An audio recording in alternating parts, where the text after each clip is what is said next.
அல்லேலூயா அல்லேலூயா. தேவனுக்கே மகிமை உண்டாகட்டும். இதனால இந்த வேத வசனத்தை கேட்கிற ஆண்டுடைய வார்த்தை கேட்கிற உங்க வார்த்தையை ஏசப்பா அதிகமாக ஆசீர்வதிப்பாரு. வசனத்துக்கு உங்களை ஆசீர்வதிப்பாரு, உங்களை உற்சாகப்படுத்துவாரு. அநேக இந்த வசனங்கள் இருக்கும் கூட என்ன செய்யுது தெரியாது. அப்படியே படிச்சிருந்தா கூட என்ன செய்யுது செய்திருப்பியா மறந்து இருப்பீங்க. அதனால இந்த பத்தி நான் ரொம்ப ஆயிரம் கற்பனை அப்படின்னா நினைக்கிறேன். இந்த இடத்துல வந்ததுடனே நம்ம ஆண்டவர் எப்படி காட்டி தந்தாருன்னு தெரியாது. வேற வசனம் ஏசாயா 45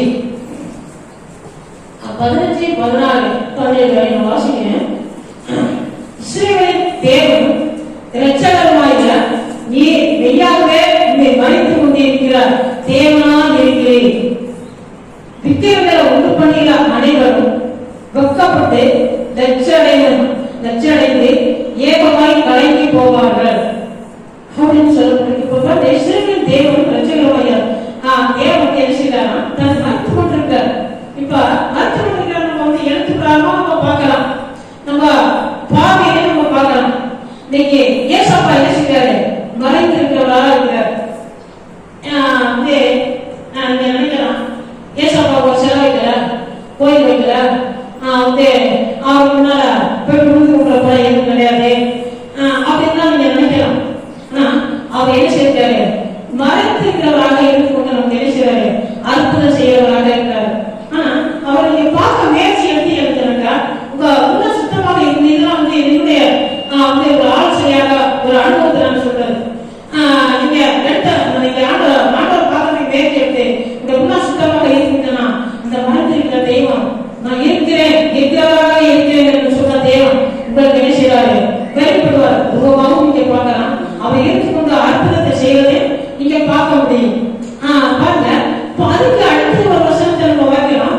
விக்கிரங்களை உண்டு பண்ணுகிற அனைவரும் வெட்கப்பட்டு லட்சடைந்து ஏகமாய் கலங்கி போவார்கள் ஒரு வசனம் சொல்லப்பட்டிருக்கு.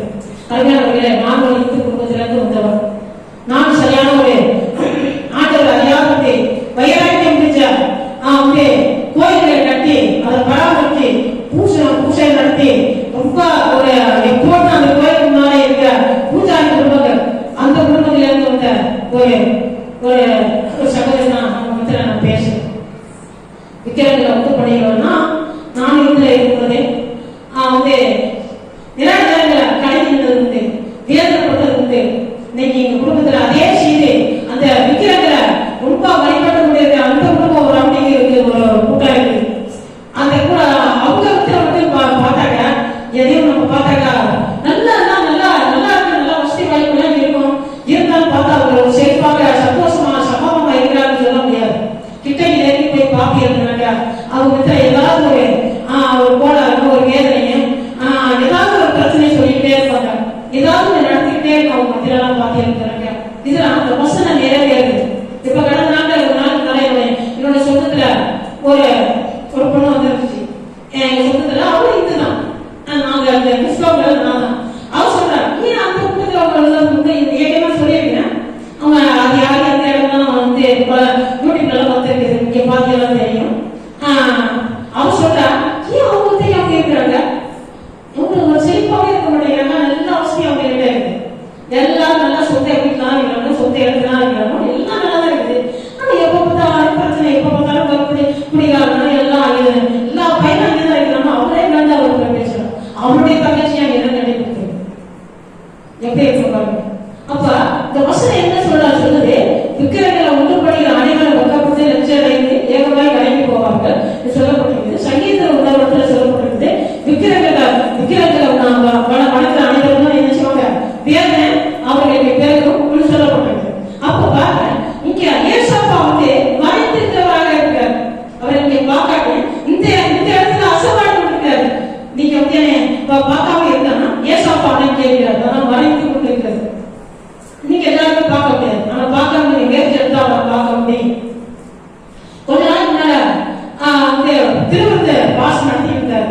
ஆண்கள் ரத்தத்தை சரித்திர நான் சொல்ல நினைச்சு வரல. ஆனா வேற பேர் தெரியல சாரி நடத்தி இருக்கும்போது அப்போ ஒரு தம்பி சொன்னான் அந்த இடத்துல திடீர்னு பார்த்தா ஒரே அழுக திருவிழா எடுக்கிற நேரத்துல எடுக்காம அழுதிட்ட ஏன் கேட்க அழுதான். என்னடா அந்த தம்பி கொடுத்தா கேட்டாங்க ஏசப்பா பக்கத்துல பாஸ் பக்கத்துல ஏசா பண்ணிட்டு இருந்தாரு. இந்த அப்பத்தை பார்த்தா ஒரே கறியாட்டம் அப்படியே தானே அப்படியே கறி யாருக்குது சுத்தமா இருக்குது அப்படின்னு ஒவ்வொரு சத்தம் விட்டாங்க. அப்ப வந்து அது எல்லாருமே கணக்கு தெரியல. ஆனா அவர் பார்த்தது அப்படிதான் இன்னைக்கு இந்த இடத்துல ஏசப்பா இருக்கிறாரு. அவங்க எல்லாருமே கணக்கு தெரியல. அவர் மறைந்து கொண்டிருக்கிறவரா. ஆனா உங்க மத்தியில என்ன செய்யறாரு? அற்புதம் என்ன செய்யறாரு? ஆவியானவர் இங்க இறந்ததுனாலதான் சகோதரி பஞ்சாபனா இந்த என்ன செய்யுது அங்க பேரி அப்படியே பாம்பாட வெளியே பயணம் பக்கத்துல மண்டாபுரத்துக்கெல்லாம் புதுல நான் பாம்பாட வெளியில பார்த்துருக்கேன். இது மண்டாபுரத்துல பாம்பாட வெளியே இதுல என்ன அபிஷேகம் இறங்கினால அந்த அசுத்தாவி அங்கே இருக்க முடியாது. அப்ப ஆவியானவர் ஆண்டவர் இருக்கிறாருன்னு தான் யோசிப்பாரு. ஆனா மறைந்திருக்கிறார் உங்களுக்கு தெரியும். அதனால நீங்க ஆண்டவர் வந்து பார்க்க நினைச்சா பார்க்க முடியும். அப்புறம் பார்க்க அடுத்து நம்ம வாசிக்கிற பதினேழா இஸ்ரவேலோ கர்த்தரால நித்திய ரட்சிப்பினால் ரட்சிக்கப்படுவான். நீங்க என்றென்றைக்கு உள்ள சதா காலங்களிலும் வெட்கப்படாமல் கலங்காமல் இருப்பீர்கள். இஸ்ரவேலோ யார்? இஸ்ரவேல் ஆண்டவருடைய பிள்ளைங்க, ஆண்டவரை நேசிக்கிறவங்க, அவருடைய பிள்ளையாக, அவருடைய சுதந்திரமாக, அவருடைய பிள்ளையாக வந்து அச்சாரம் போடப்பட்டவர்களாக, அவருடைய சொந்த பிள்ளையாக அவரை ஏற்றுக்கொண்டவங்க, ஞானஸ்நானம் எடுத்தவங்க, ரட்சிக்கப்பட்டவங்க, பசுத்தாவின் அபிஷேகம் பெற்றவங்க. ஆண்டவர் நான் தான். அவரெல்லாம் எனக்கு வாழ்க்கை கிடையாது. அவரெல்லாம் எல்லாம் மூச்சு கூட விட முடியாது. அவரெல்லாம் எனக்கு ஒரு நிமிஷம் கூட இருக்க முடியாது. வாழ்க்கை இஸ்ரவேலோ அப்போ அவர்களை பார்த்து ஆண்டவர் சொல்றாரு நித்திய ரட்சிக்கப்படுவான். நீங்க என்றென்றைக்கு உள்ள சதா காலங்களிலும் வெட்கப்படாமல் கலங்காமல் இருப்பீர்கள். நீங்க எந்த விஷயத்திலும் வெட்கப்பட பார்க்க மாட்டீங்க.